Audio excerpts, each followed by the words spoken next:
Over to you, Cherry. Thank you, George Uncle. So privileged to be here.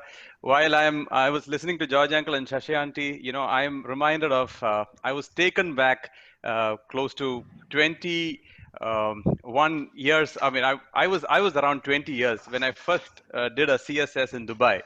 I was just final year of college, and that's when they invited me to come to CSS Dubai and speak and do some music.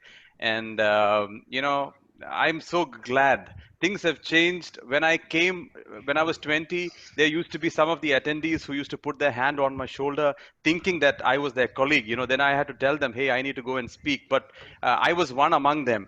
And now George Uncle was introducing me as Cherry Uncle, and that came as a big shocker to me. The fact that time has flown, things have grown, and I was looking at some of your faces. I see a Chris, Vinay, and all, and now I think that my daughter is some of your age, or approximately, at least, at least in that ballpark figure.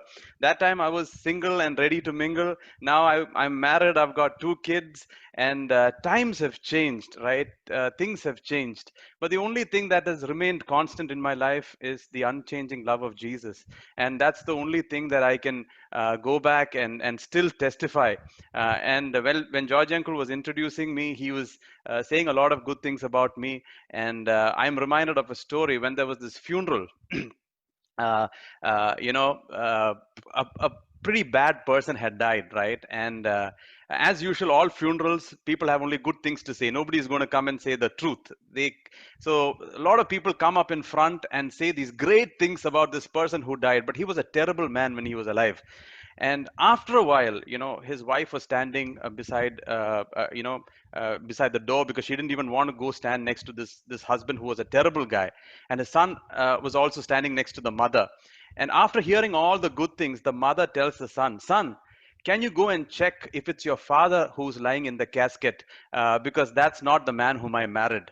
And after listening to all these good things, I myself am a little taken aback as to if George Uncle was talking about me, or was he talking about somebody else. But anyway, like Paul says, let me glory in nothing but the cross of Jesus Christ.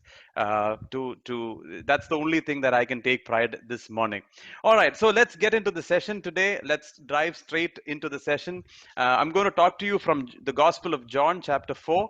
But before that, let me share my screen with you all. Once you can see my screen, please do show me a thumbs up, and then we'll go from there. All right. Can you see my screen? All good? Okay, great.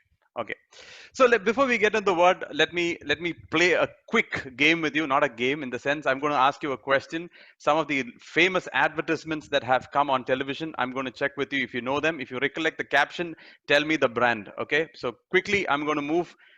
You have your chat window open. You can just type your answers. This is only to engage you for a while, and whoever can come up with the answer first, just type in your answer. All right. What's this? Finger licking good. Anybody? Finger licking good. Let me see if the chat. KFC. All right, not bad.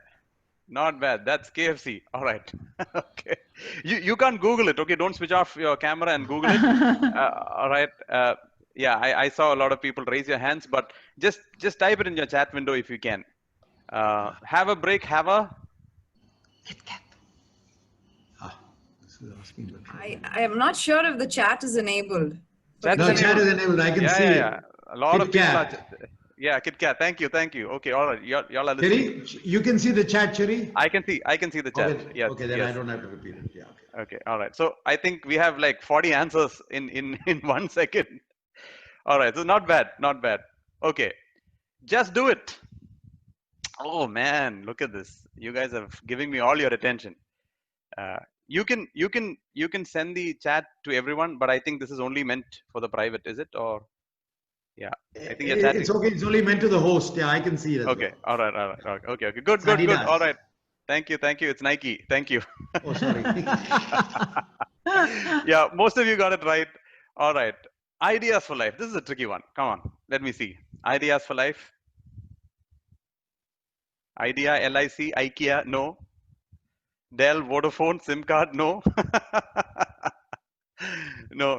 Nokia, no. Airtel, no. Vodafone. Okay, anyway, forget it. I'm sure you wouldn't get this at one go. It's Panasonic, all right? Ideas for life is Panasonic. Okay, okay, some of you got it. Okay. Joanne and Sharundi and Ashwin, you got it right. Okay, congratulations. All right. Okay, all the girls, because you're worth it. Come on, give me the answer quickly. Oh, L'Oreal. Yes. Okay. Shiba Spadiga. Oh, okay. All right. So it's the next generation. That's why you got the answer right. Anyway. Okay. All right. Okay. Shame on You you, all got it. Shiva. Okay. All right. That's L'Oreal. All right. Okay. Now the last one. So many of you might not get this. Okay. So the question is for the young people my generation. You know this. And for those of you who know Hindi, this was the caption. Ye dil mange mo. All right. Let Some me of them check. got it. Johan, no, a lot of people got it. I'm just trying to figure out what your age is. Jeffrey Martin, how old are you, by the way? Jeffrey, you can just chat. Too old. He's one of the mentors. Okay, all right, forget about it. Anybody who's less than 18 who knows this, too old. All right, who else? Okay, Sharundi, and okay, that's also Joanne. All right, so Joanne 16, you got it. All right, thank you. Thank you. All right. So I'm closing the questions for now. So Ye Dil Mange Mo is Pepsi. Okay, it stands for Pepsi, and this was one of the advertisements that was extremely famous when I was a young boy. And I'm not very conversant with Hindi, but what this means is very simple. Ye Dil Mange Mo is very simple. The more you have it, the more you would want to have it. That's what it means. All right. The more you drink Pepsi, the company want to tell you, the more you have it, your heart will say, I want more. And I've titled my session today about the lies. I've titled it Thirst No More. Thirst No More. All right, so let's turn our Bibles to the Gospel of John. If you're not there, I'll just read it for you. The Gospel of John, chapter 4, is a very familiar passage for those of you who have attended Sunday school. It's the conversation between a Samaritan woman and Jesus. So I don't want to go into that again, but to give you the story quickly, Jesus was on his way. He stopped in Samaria next to a well. He wanted someone to give him some water. And there comes a woman who had a very, very colorful history, a colorful past. And she comes there. Jesus asks her to give her some water. And finally, the lady says, you are a Jew. I'm a Samaritan. Why would you ask me for water? And then Jesus tells her, if you would ask of me, I would give you water, living water, and whoever drinks of this water will not thirst again. Okay, so that's the context of this whole story in John chapter 4. And I want us to go through a few things quickly and the lies that the world is teaching us right now, and look at few things quickly with us. All right, so there are 4 wells that we go to. 4 wells, quickly. Four wells. What are the 4 wells that we normally go to when we are thirsty? When we are thirsty, the first well that all of us tend to go to when we feel thirsty, when we feel empty, the first well that we go to fill our void, this big void that is in our life, the first well we go to is the well of self. The well of self. Why do I say that? The very simple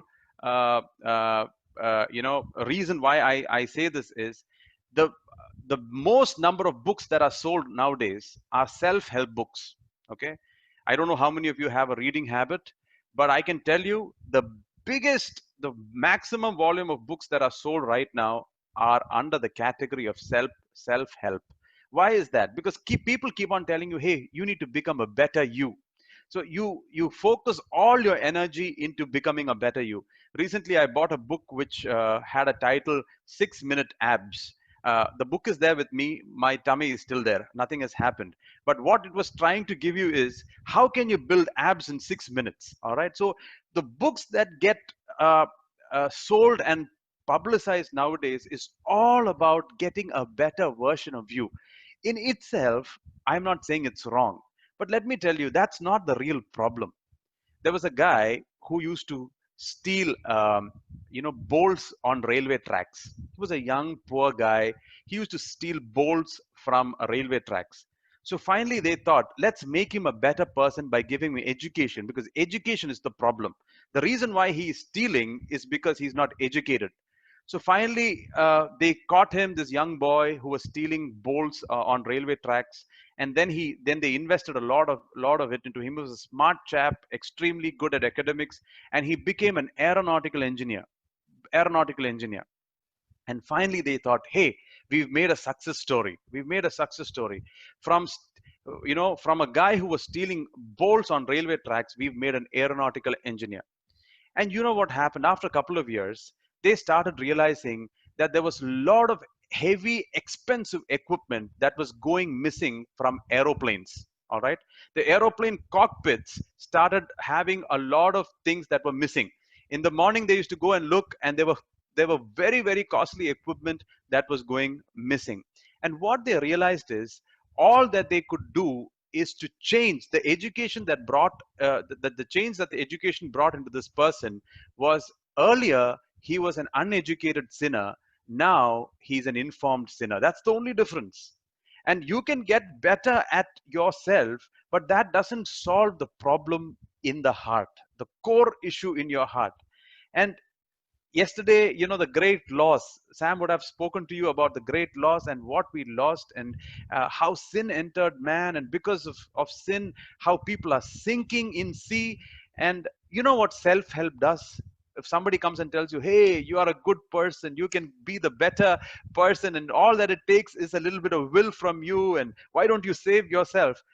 So while you're drowning, a self-help person or a motivational speaker, all that he does is he gives you a high five, and you feel good while you're drowning. That's what happens.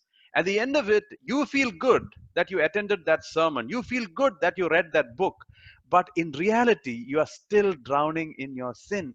And that is what self-help and motivation does. I'm not saying no to self-help. I'm not saying that motivation is not good.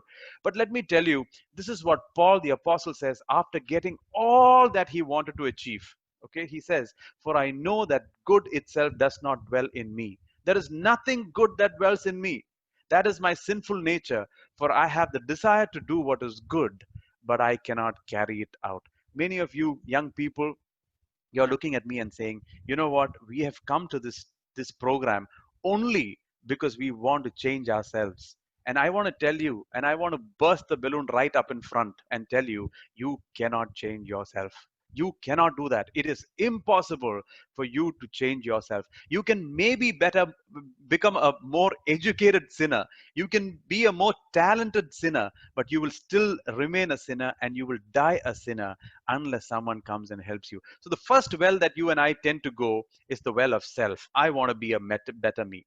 The second self that we go is the well of others. The well of others. Okay?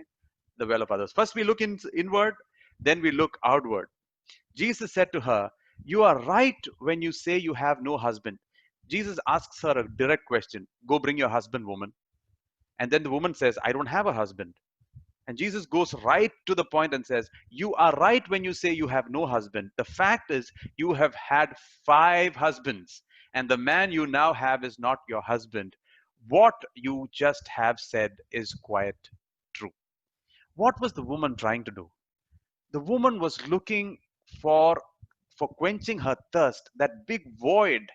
She was looking to fill that void by plugging into other people. Many of us, this is what happens. What do we look for? We look for those friendships. We look for those relationships. Why do we look for it? Because there's this gaping void, and we think that once we get that friendship right, and once we get that friendship right, and once we get that gang right, and once we get into that relationship, we think that everything would be well.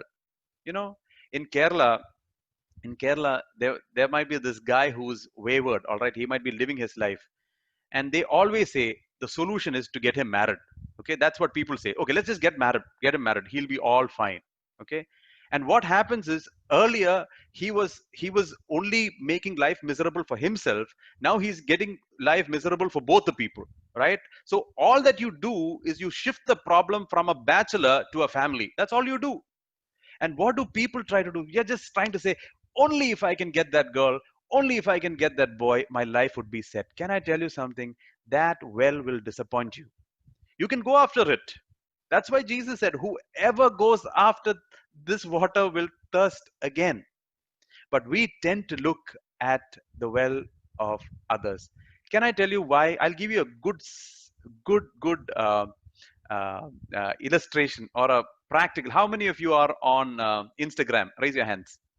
Just raise your hands on screen. Okay, all right. All right. So most of you are. Okay. I was not on Instagram. And like George Uncle said, uh, 15 years earlier, my primary audience was young people. And now you can see that my primary audience happens to be people my father's age or above. So my age has changed. And because, I mean, my audience has changed, and because of which I was not on Instagram. But when I go for these youth conference, there are people who come to me and say, Charcha, what's your Insta? And I'm like, what is that? Now, what do you mean by what's your Insta handle? So they themselves helped me start a page, which I started recently. So I'm on it. I'm still not very active. I still haven't got a hang of it. I'm more of a Facebook user. So you all already have turned me expiry date and all that. I know that. You young people don't like Facebook. You choose Instagram. I know that. But let me ask you this question. When you post a photo on Instagram, do you post it raw or do you use filters? First question. With filters, without filters. If you are using with filters, put a thumbs up. Be honest, okay? Be honest. You don't have to prove anything to me.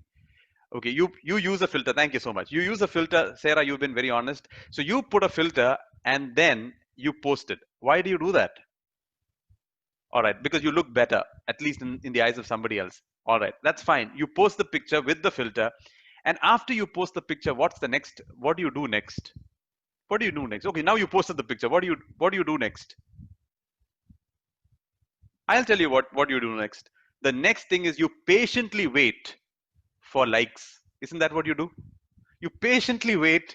Yeah, sort of. Yeah, that's what you wait. Yeah, yeah. Oh yeah, everybody is waiting for you're checking comments. Yeah, and things like that. I can see a lot of responses on the chat window. So basically, what you're doing is, and I can tell you, okay, I work with a lot of young people.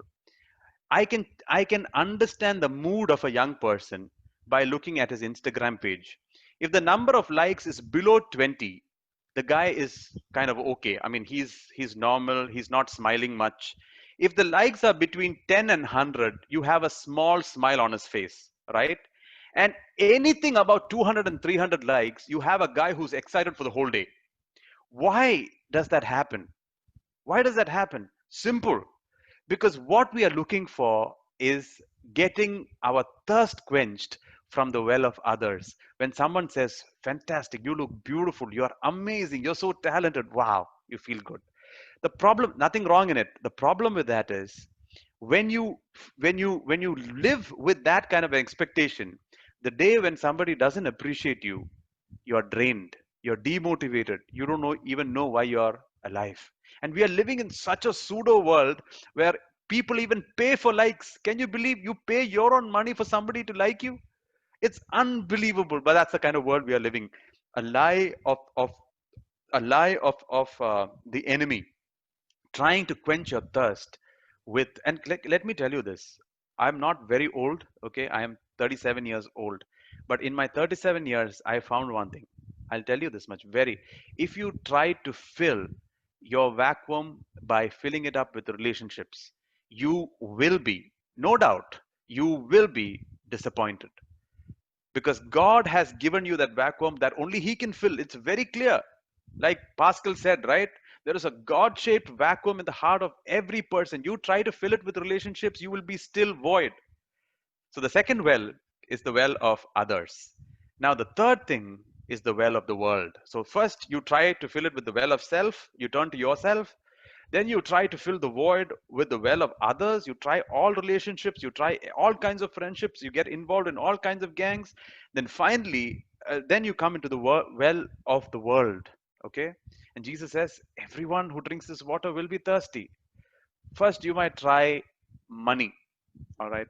Maybe some of you are too young to think about money, but I can tell you, maybe by the time you're like 22, 23, the only thing that is on your mind is, how do I get that money?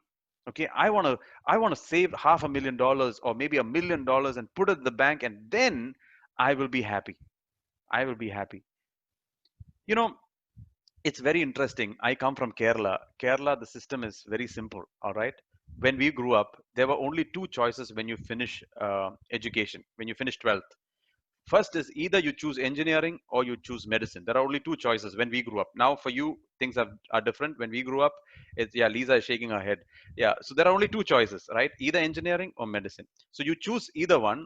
And once you graduate, if you're an engineer, you graduate and you try to get a job. So campus interview is the next focus. So while you're in 12th, your parents will tell you all that you need to do is score a distinction. And once you score the distinction, they'll tell you all that you need to do is to crack the entrance exam. And once you score the entrance exam, they'll say all that you need to do is graduate without arrears. And once you graduate without arrears, they'll tell you all that you need is to get a job through a campus interview. And once you go through and get a job, you tell yourself, all that I need is to buy a bike. And then you buy a bike, and then you're about to get married, and you say, all that I need to do is to get married. And then you say, after you get married, the bike is not enough. All that we need is a car, and we buy the car. And then together we have kids, and once we have kids, all we need is a house to call our home. Okay, we need that permanent address, and then you get your house. And you get your house, and you're around 60 years of age, and even before you know it, you have people calling you tata and grandfather and and then what do you crave for next after that?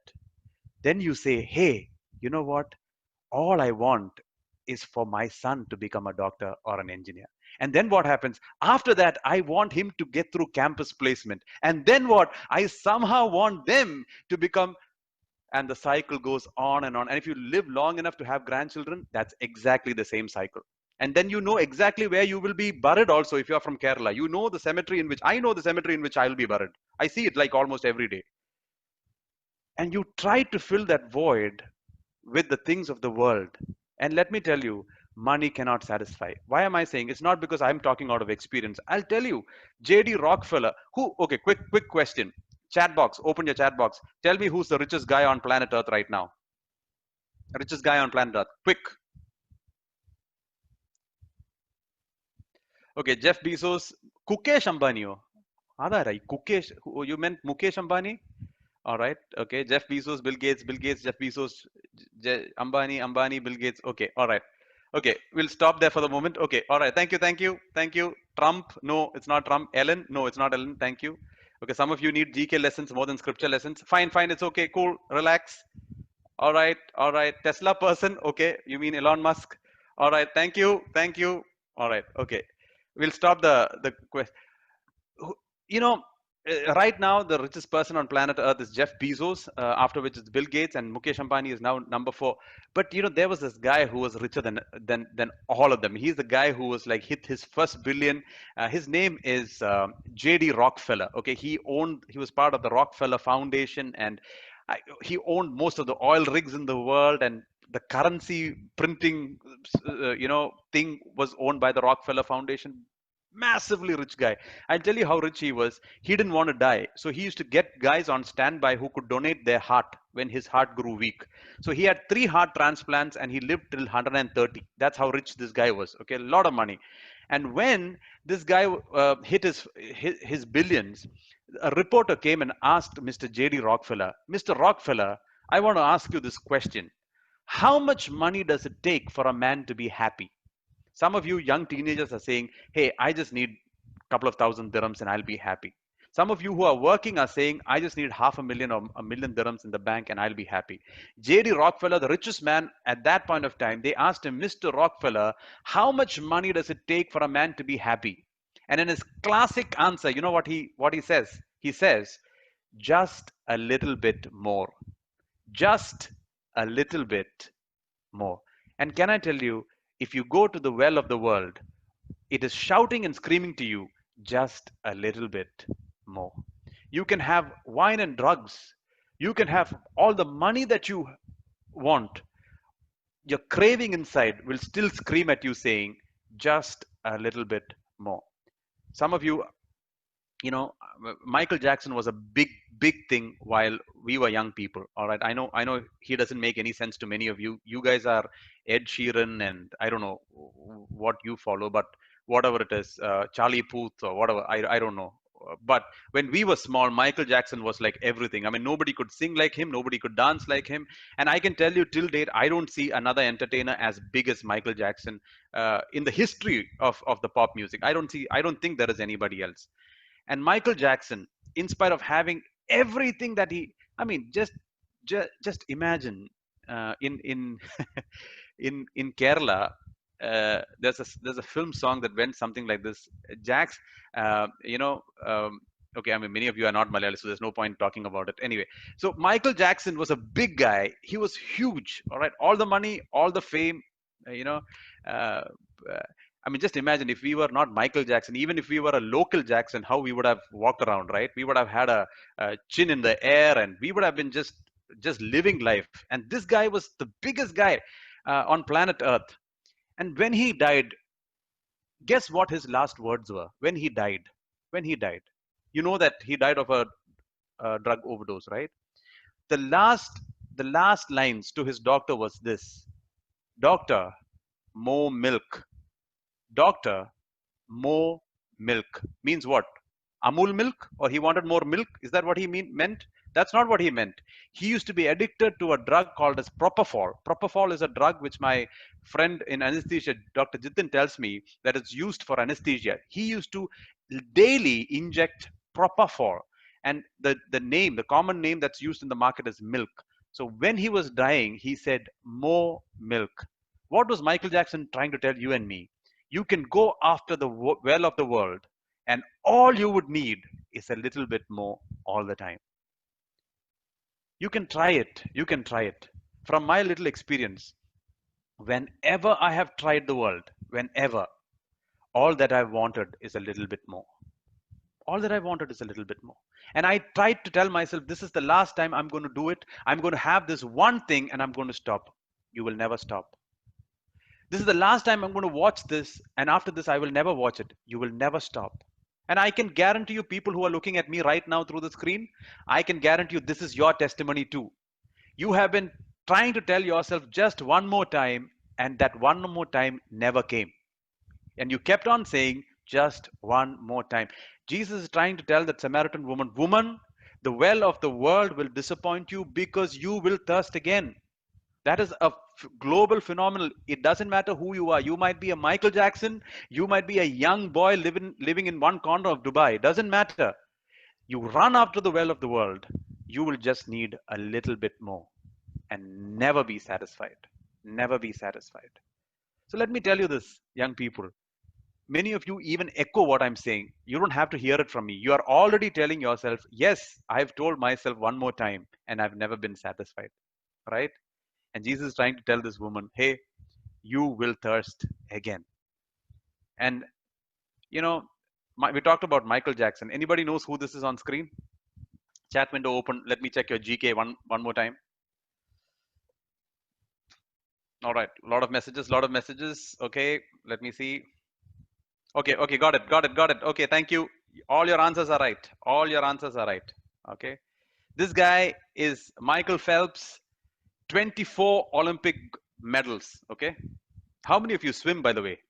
How many of you swim? All you great swimmers? Okay. See, Bernard, you're a great swimmer. Okay, all right, fantastic. How many medals have you won? At least local state medals, leave alone Olympic medals. Two. Yeah, fantastic. All right, Bernard has won two. Okay, you put me in water, I'll drown. That's the only way. So you'll have to come and save me. I have no other go. All right, but Bernard, at least you won two medals. This guy, 24 Olympic medals. And you know what happened to Michael Phelps? He was addicted to substance and depression. I mean, he had all the money, he had all the fame, he had all the success in sports, and he was addicted to substance abuse and depression. Let me tell you what he said.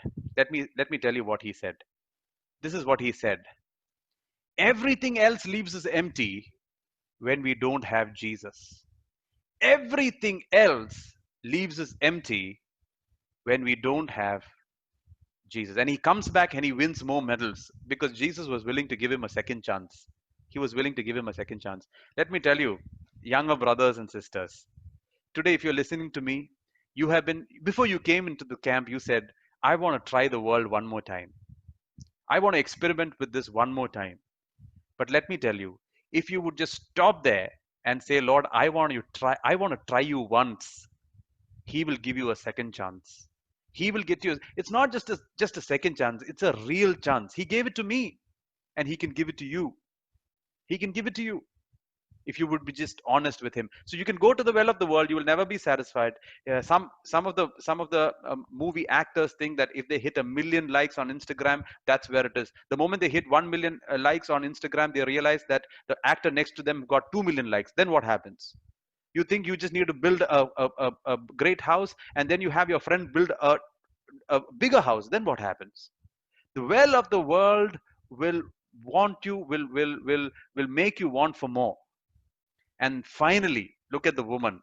The well of self, the well of others, got into all kinds of relationships. Finally, the well of the world.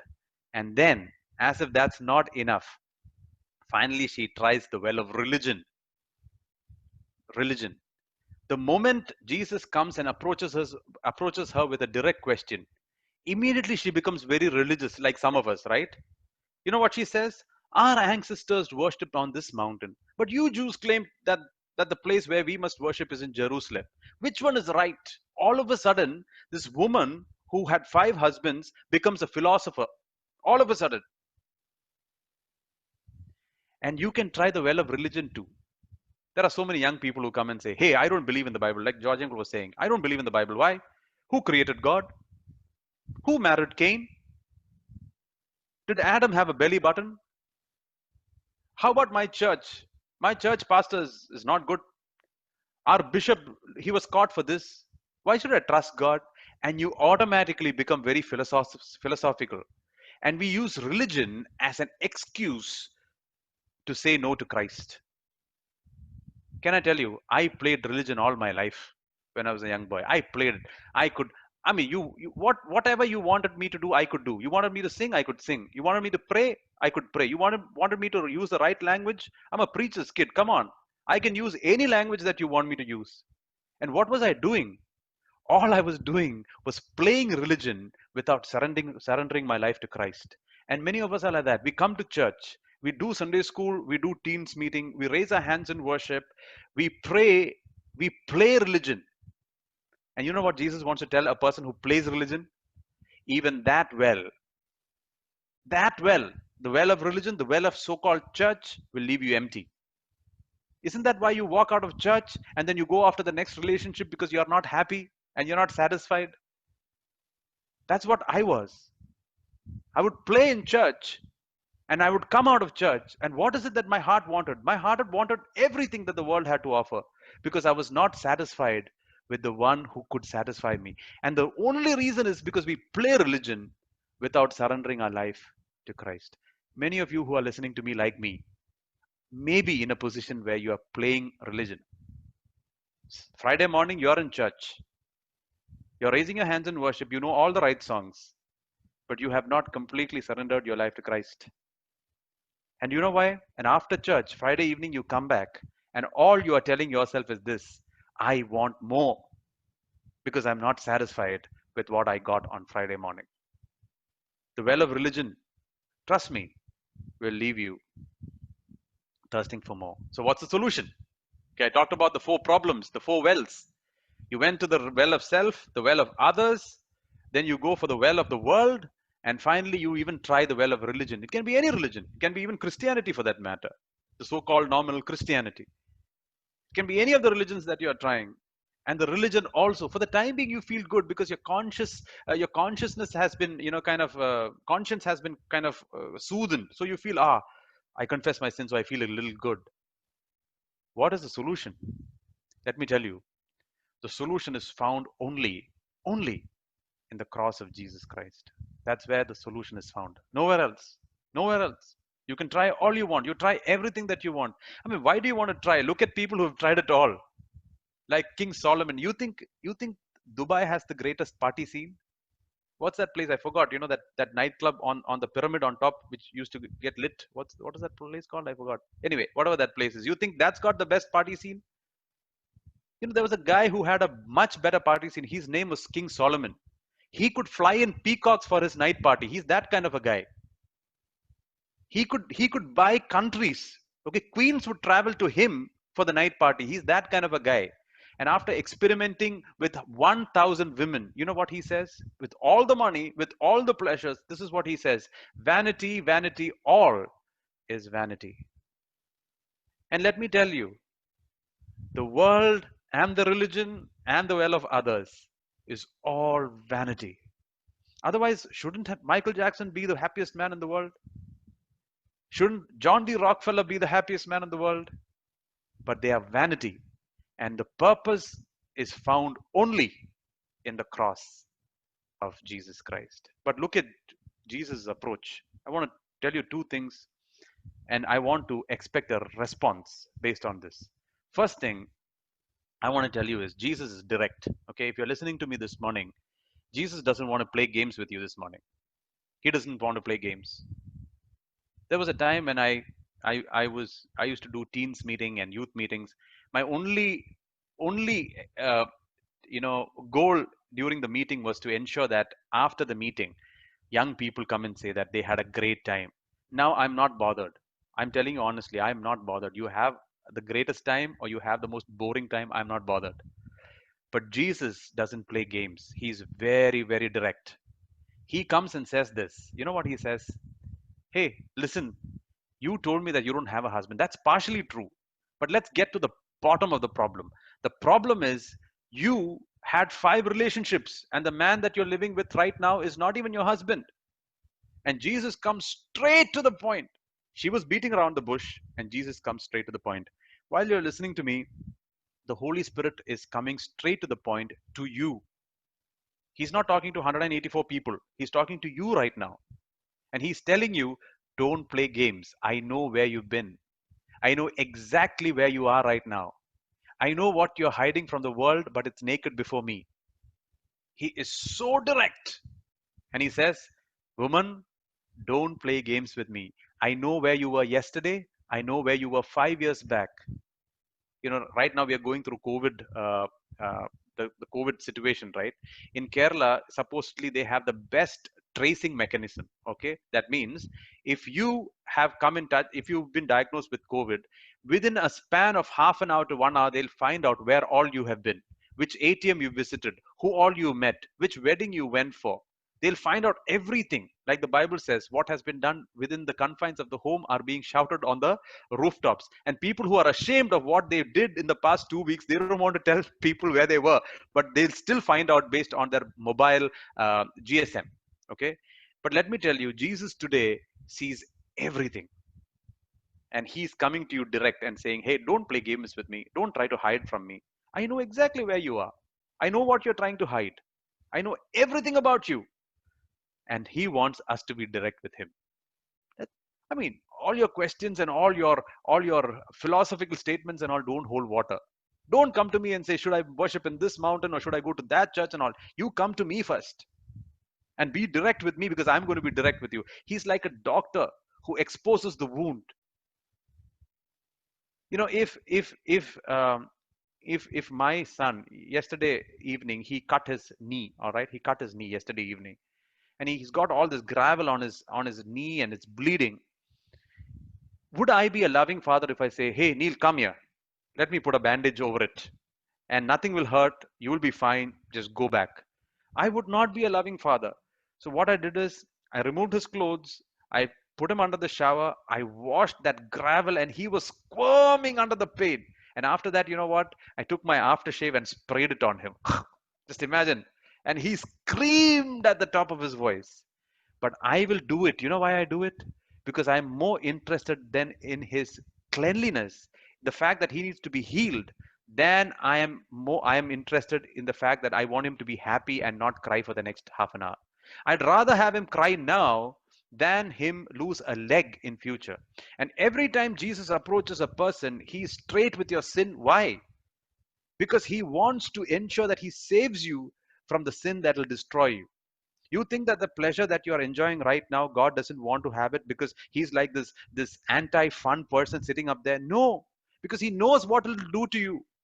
He knows what it will do to your future. He knows what it will do to your mind, to your relationships. And that's why he's saying, don't. And he comes direct. And not only is he direct, let me tell you, he comes with love. He is coming with so much of love. Even as he's pointing his finger and saying, hey, I know where you've been yesterday. I know where you've been last year. Like the movie says, I know what you did last summer. I know everything about you. But I also want to tell you, I love you with an unconditional love. And who can do that? Can I tell you something? You invited me with a lot of love to speak. If I were to play my life in front of you as a movie, you will not call me for the next meeting. You will not. I can guarantee you. But look at how Jesus is. He knows everything and every place that this woman had been. And yet he says, I still love you, woman. And that is the love of God. I mean, where can you find that kind of love? Someone used to ask me, Cherry, why don't you sing love songs? Why don't you sing love songs? So recently they were testing my new speaker solutions, and they said, why don't you sing, Attention by Charlie Puth? Why can't you sing Attention? We want to hear love songs. Why don't you sing love songs? And I tell them, I can sing whatever Charlie Puth or whoever Puth I can sing, no problem. But can I tell you something? There is no greater love than the love that Jesus has for you and me. I'd rather sing about the greatest love than sing about a love that was here today and gone tomorrow. And he comes with so much of love, so much of love. And what he's trying to say is very simple. He's trying to say, hey, I love you, but I know where you've been. So don't play games with me. And he becomes justice. Now, I want to share this with you if we have some time. I want to just share this with you. Some of us have the wrong idea about God. Okay. And I want to correct this before I close. Some of us think, oh, Friday morning I come to church and I say, Lord, I'm sorry, and he forgives me, and then I go back. God doesn't work like that, all right? And I want you to understand that very, very clearly. He doesn't work like that. His mode of operation is very different. The way God operates is extremely different from how man operates. If my son comes and tells me, Appa, I'm sorry, I will forgive him. But God is a God of justice. He sees every offense against him very, very seriously. And the only place where his justice and his mercy meet is on the cross. And we need to look at the cross to understand the severity of God's justice and God's love. And I hope we don't lose track of how much the Lord had to pay so that he can offer mercy to you and me. So what should be my response? I'll close with this. What should be my response? Okay, we heard this. We have been running after the wells of self, the wells of others, the wells of entertainment and the world, and the well of religion too. We've tried it all. And now when Jesus offers me this life-giving water, which if I drink, I will never thirst again. What should my response be? Number one response, make him the Lord of all. Have you noticed that if you when you get time, read this passage? Okay, read the Bible. Today we were hearing so much about how we should be focusing on the Bible and the reading of the Bible. Read John chapter 4 today when you go back. First he addresses him as a Jew. Okay, first the Samaritan woman calls Jesus a Jew. Then he says, sir. After a while she says, you're a prophet. And finally she admits that he is Jesus Christ, the Messiah. Some of us, how we are. We see, there are a lot of people who see Jesus as a Jew. Yes, he's a historical figure. We admit that Jesus is a Jew. Some people say he's a fantastic man, right? He laid down his life for his sheep. He's a fantastic man. Some people say he was a man, but he had supernatural powers. He was a prophet, right? A lot of people say Jesus is a prophet, but he's not God. But today, God is expecting one response from you and me. And you know what the response is? The response is to make him the Lord of all. Maybe you like this person called Jesus. Maybe you like singing songs to him. But the question today is, have you made him the Lord of all? That's why someone said Jesus is either Lord of all or he isn't Lord at all. Jesus is either Lord of all or he isn't Lord at all. Maybe Jesus is the Lord of your Friday mornings, but is he the Lord of your Thursday nights too? Maybe Jesus is the Lord of your family, but is he the Lord of your friends too? Is Jesus the Lord of your entertainment and your relationships too? Young person, let me tell you, you can go after the other wells. You will not be satisfied unless you make Jesus the Lord of all. Second, important thing. The Bible tells us the moment she encountered Jesus, she left her jar behind and went into the village. Second response, first to make him the Lord of all. Second response, leave your jar behind. You know what I'm praying for each one of you? Many of you young people have come for the teens conference for YSS with a lot of jars. You brought a lot of those jars. What were those jars used for? You were using those jars to go and take water from other cisterns, those cisterns that had no water. You were carrying those jars so that you can go and fish those relationships and those friendships. The response is, second response is, leave those jars behind. By the time you finish the meeting today, tomorrow, I hope that you will not take those jars behind. Again, take it back to where you came from. Those jars of those relationships, those jars of those habits. You know, there was this young boy who was walking along with his father. All right, he was walking along with his father, and after a while he was walking with his father, the president of the America of the United States of America was walking along. So seeing this little boy, he stopped and he stuck his hand out and said, "I want to shake your hands." Okay, so the president of the United States took his stuck his hand out, wanting to shake the hand of the boy. And you know what the boy did? The boy kept his hand behind like this. I hope you can see my hands. He kept his hand behind. So after a while, the president of the United States, extended his hand, but the boy took a step back and put his hand like this. So, like any father, all right, the father gives the son a kick and says, "Hey, shake your hands, man." One kick to the boy, all right. And though the father kicked him, the son stood his ground.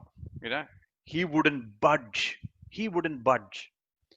So after a while, the president is a busy man. He goes by. So the father calls the boy and says, "Son, why wouldn't you shake the hands of the president? Why wouldn't you shake the hands of the president?" Then sheepishly, you know what he does? He takes his hand from behind, and in his hand is a lollipop. And he told his dad, "If I shake the hands of the president, I would lose my lollipop. So I decided to stick to my lollipop instead of shaking the hands of the president." Isn't that how life is for you and me?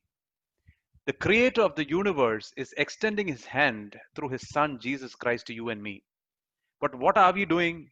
We are running behind those lies, those lollipops. And Jesus is saying, would you leave that jar behind? Would you leave that lollipop behind? I want to shake your hand. Young people, listen to me very carefully. Life is short. The pleasure that you're enjoying right now is only for a short while. Even before you know it, people will start calling you uncle the way you're calling me uncle. And I'm still shocked.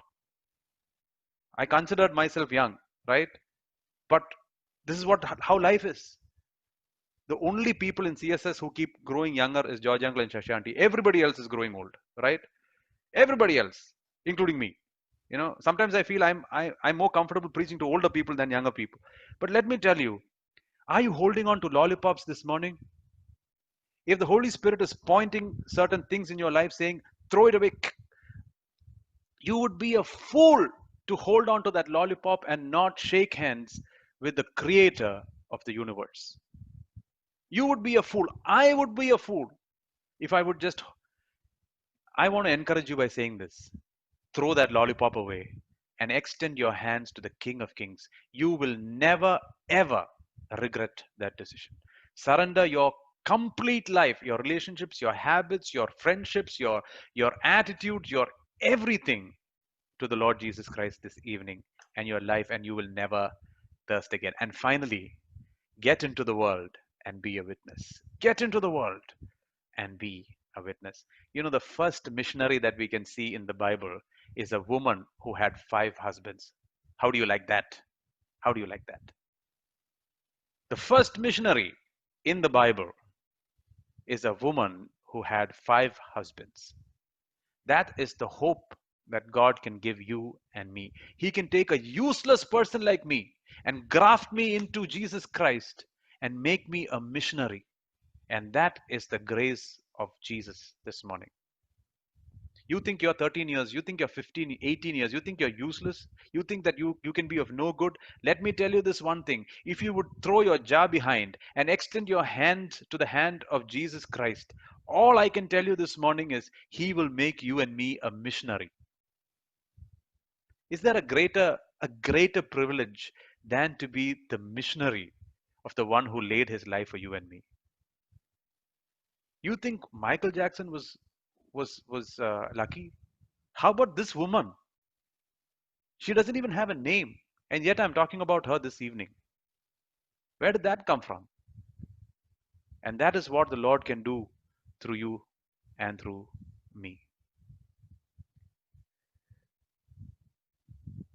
Jesus says and closes by saying this: whoever drinks of this water will thirst again.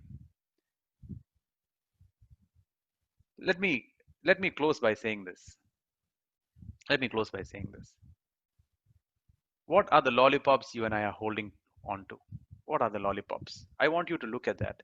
Maybe the devil has been sharing his lies after lies after lies, and he's been telling you this one time more, this one drink more, this relationship one more time, this habit just one more time, that movie just one more time. And the Lord is saying, can you just leave that jar behind? Can you just come running to me? And I will give you water.